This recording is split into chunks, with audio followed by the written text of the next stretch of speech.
Welcome to Lauren's Story Time. If you like our stories, please like, share, and subscribe. Thank you.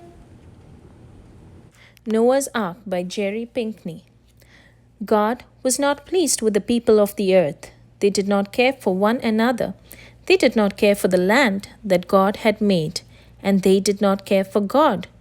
God's heart was filled with pain to see the wickedness of humankind. God decided to sweep away all living things on the earth. But Noah did what was right in the sight of the Lord, and the Lord loved Noah. God spoke to Noah. Noah put down his basket and listened. God said, "Make an ark out of cypress wood, for I am going to bring a great flood upon the earth, and it will swallow up every living thing." God said, "Bring 2 of every creature on the ark. Bring food for them and for yourself. I make this promise to you. You and your family and the animals that you bring with you will be safe." Noah did as the Lord commanded. His family helped him build the ark. Every day it rose higher and higher. It rose over their heads. It rose over the treetops. The strong wooden beams embraced the clouds. At last the ark was done. Noah filled baskets with grain. His wife baked loaves of bread. His 3 sons gathered grapes and olives. His sons' wives poured water into jars and carried them to the ark to fill it with food for every living thing. People came to stare at the ark as it sat on the top of a hill. "What fool builds a ship on dry land?" they cried. "The ocean is miles away." But Noah trusted in the Lord, and the clouds began to gather. God called to the animals, and from aardvark to zebra they came.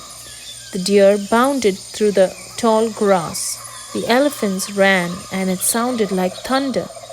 The wings of the birds cast a shadow on the earth. 2 by 2 they came, all the animals of the earth. They came to the ark where Noah waited, and Noah welcomed them. They followed him to the ark, and God closed the door behind them. The rains began. The lakes and rivers and creeks and streams overflowed their banks. The oceans rose. Slowly the water crept over the land, higher and higher. The water rose over cities and towns. Whales swam down ruined streets. Schools of fish darted through empty windows. But God remembered Noah and his family and all the animals on the ark.